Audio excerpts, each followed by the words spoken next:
WWE and Netflix say the premiere episode of Monday Night Raw on the streaming service draws 4.9 million views globally and was viewed in 2.6 million US households. We'll let you know all the details on that. Plus, Mark Henry comments on Hulk Hogan being booed during the Netflix premiere episode of Monday Night Raw. Seth Rollins confirms he's been removed from the upcoming Marvel Captain America film set to be released later this year. The reason behind Braun Strowman's recent televised absence has been revealed. Buddy Matthews responds to Will Ospreay's comments about not needing a leader, and CM Punk opens up on the possibility of once again facing John Cena or The Rock.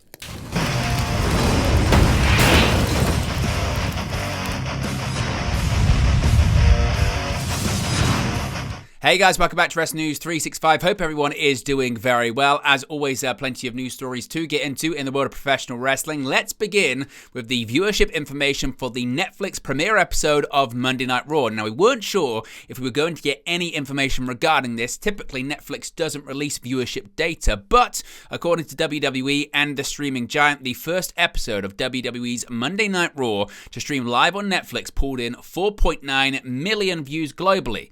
That is according to Live Plus One data provided by Netflix, with a view defined as total hours viewed for the program divided by its runtime.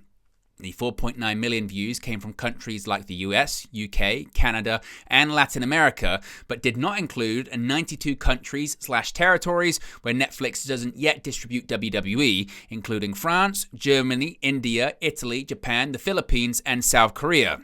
The Netflix debut of Raw was also viewed by 2.6 million households in the United States, according to Video Amp, compared to the 1.2 million households Raw was averaging in 2024.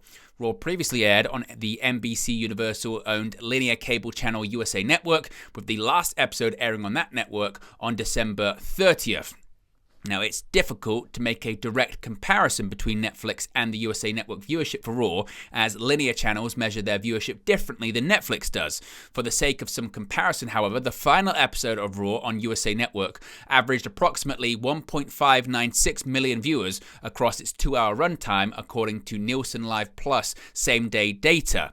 From the beginning of October, though, through the end of December, Raw averaged approximately 1.65 million viewers per week on USA Network.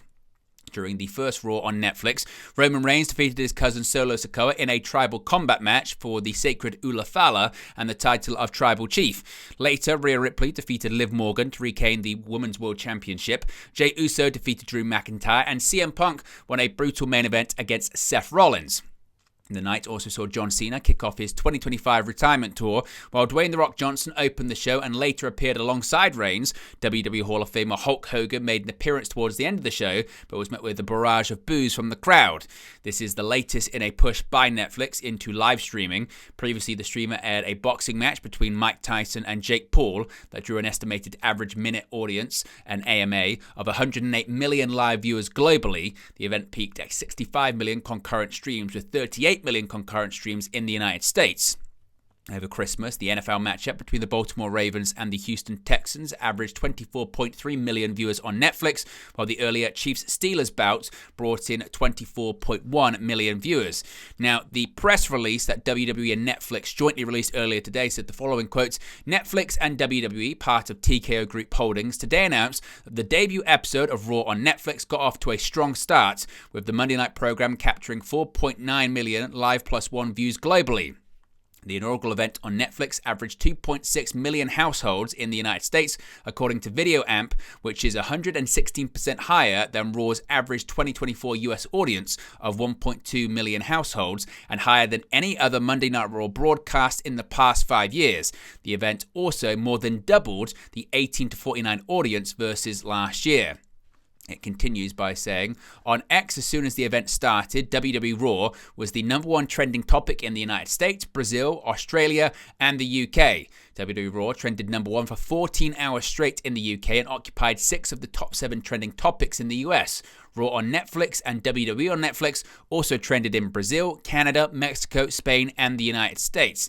The debut of Raw on Netflix, which took place at a sold-out Intuit Dome in Los Angeles, set a company record as the highest-grossing WWE arena event of all time.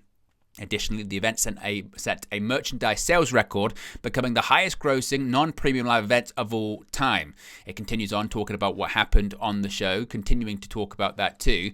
It also says in January 2024, WWE and Netflix struck a landmark deal to bring WWE's flagship weekly program Raw to Netflix beginning in 2025. Netflix is now the exclusive home of Raw in the United States, Canada, the UK, Australia, and Latin America, among many other global territories. Netflix is also the exclusive home for SmackDown, NXT, and archive content, and all WWE premium live events, including WrestleMania, Royal Rumble, SummerSlam, and more in most international markets. So certainly positive news for WWE. What are your thoughts on those numbers? Let me know your thoughts about it in the comments section below. Now, a big story, of course, coming out of Raw's debut on Netflix was the aforementioned reaction to WWE Hall of Famer Hulk Hogan. Of course, Hogan showed up to the WWE Raw on Netflix premiere and was booed by the crowd inside the Intuit Dome in Los Angeles, California. Speaking to TMZ Sports, Mark Henry, a fellow WWE Hall of Famer, said he wasn't surprised that Hogan was booed. Here's what he had to say when asked about his reaction to the reaction inside the Intuit Dome in LA on Monday.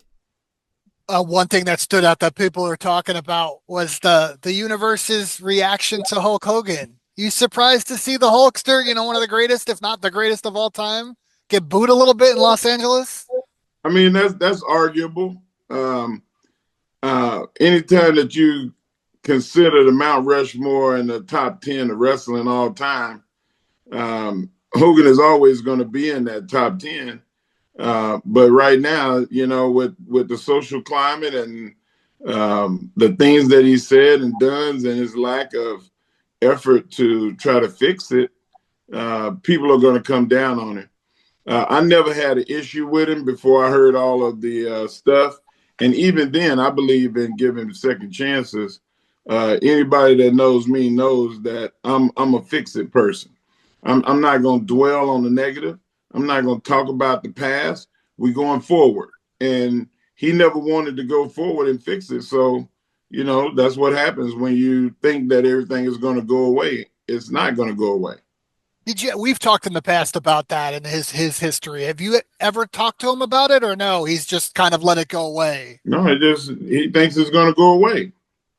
That it's not going to be that dark cloud over his career. I have not said, I offered to say, hey, let's do a tour of the black colleges, law schools, and explain what happened. He didn't want to do that. Now, Seth Rollins. Many are wondering just what's going on with Seth Rollins in the upcoming Captain America film set to be released later on this year. Now, former WWE champion Seth Rollins has confirmed he will not appear in the upcoming Marvel Studios Captain America Brave New World movie.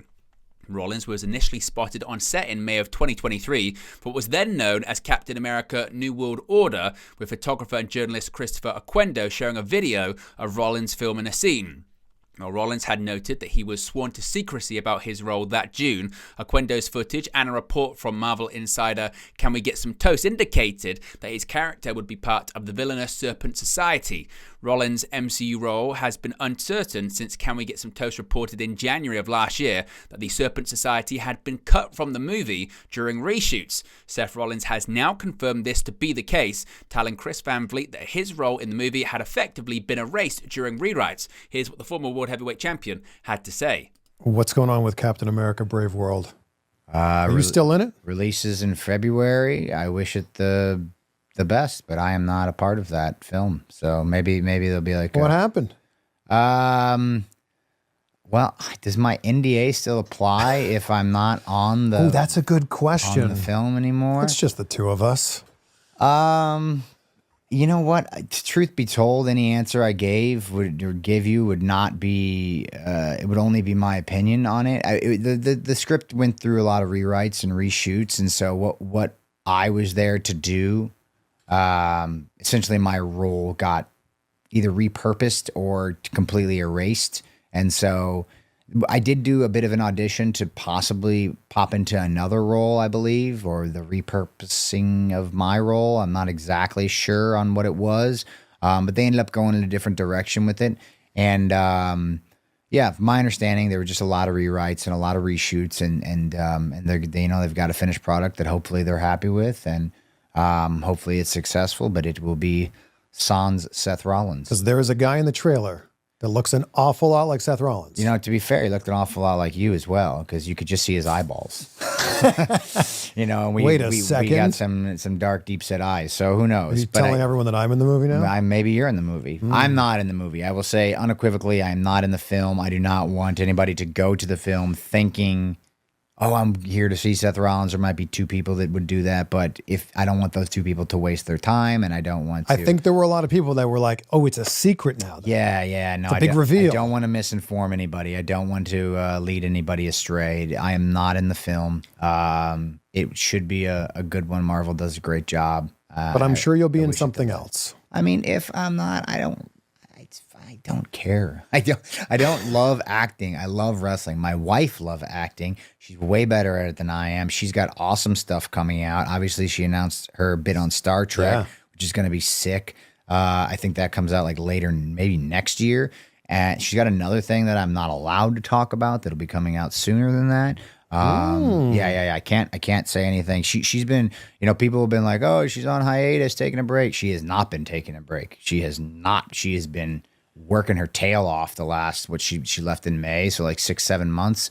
She's been hustling. Now, Braun Strowman. What's going on with Braun Strowman? Now, Braun Strowman has revealed that he wasn't at either last week's SmackDown or the Netflix premiere of WWE Raw. The former WWE Universal Champion was last seen on the December 27th episode of SmackDown, defeating Austin Theory. He has now revealed that the reason for his absence on the first SmackDown and Raw of 2025 has now been revealed as it was flu-related. Strowman made the revelation on his own Instagram account, sharing his experience in a post that reads, quote, "We'll see if people read what I post or not, or just look at the cool pictures.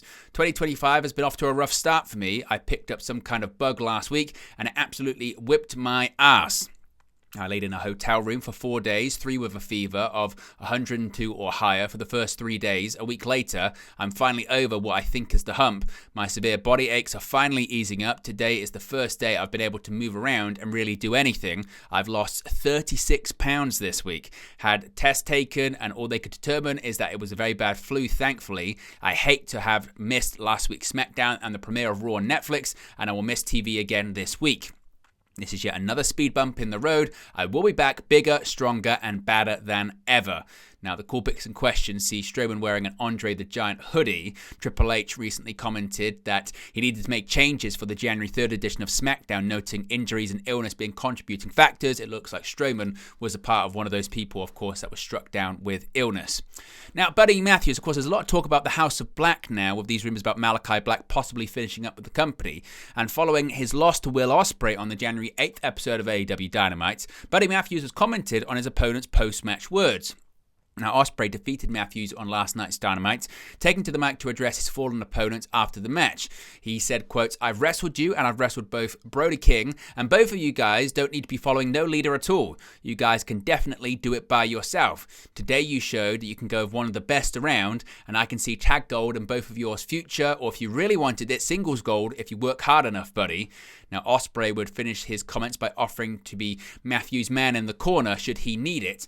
Now, recently, of course, it was reported that the House of Black leader Malachi Black is believed to be finishing up with AEW if he hasn't already. The words have resonated with Matthews as he's gone on to share his own thoughts on what Ospreay said. He said, quote, "2024 is in the books, 2025 is the now, and it's upon us. I didn't start my 2025 the way I was hoping, especially leading into Grand Slam in Australia next month. But for years, Will's heard my name, and for years, I've heard Will's. Tonight, these names came together. Will, even though you put a hiccup in my 2025, your words tonight didn't go on deaf ears." This wasn't the only moment for Will Ospreay. Of course, he came to the rescue of Kenny Omega last night as well, and looks like he could possibly teaming up with his former rival. And finally, CM Punk, he did start off 2025 in the right way, defeating Seth Rollins, and he says he's more interested in championship gold, but he's not about to pass up the opportunity to re-spark old rivalries and wrestle John Cena or The Rock if the opportunity comes his way. CM Punk said on his first Monday Night Raw appearance appearance after returning to WWE at Survivor Series 2023 that he was more interested in making money than he was in making friends. He has since gone on to make new enemies out of the likes of Drew McIntyre and also Seth Rollins, while also competing in huge money-making matches such as that main event on Raw on Netflix where he defeated his aforementioned rival. Speaking to the media on the Raw on Netflix post-show, Punk was asked about potentially wrestling The Rock and John Cena. Obviously, he has a history with both of these men and says he wouldn't turn down the payday for facing either of them. Still, he's more focused on winning championship gold right now. He said, quote, "I think I want gold around my waist, but those two names come with big fat paychecks, so I'm not going to say no to it. It could be interesting. I wouldn't say no to it. I'm into the big high pressure money situations. That's when I come alive. I definitely owe The Rock. I definitely owe John. I'd welcome both of them with open arms. I saw John, passed him in the hallway. He looked a little tired and looked like he needed to go to sleep. I'm sure I'll see him in Indianapolis." Of course, Indianapolis is the site of the 2025 Royal Rumble. John Cena officially declared for the titular Battle Royal during his appearance on Monday Night Raw on Netflix. Punk is yet to officially declare, but mentioned a couple of times that he would like to win the match. But there you go, guys. That's the latest pro wrestling news for you. Be sure to smash a like on the like button. Be sure to subscribe bottom right-hand corner. As always, let me know your thoughts in the comment section below, and I'll speak to you again very, very soon. Hey guys, thank you for watching, listening, streaming, or however you come across this video today. Be sure to click on the video on the right there to watch our next video, or click the bottom there to subscribe, or the bottom right-hand corner. Thank you very much, and I'll speak to you again very soon.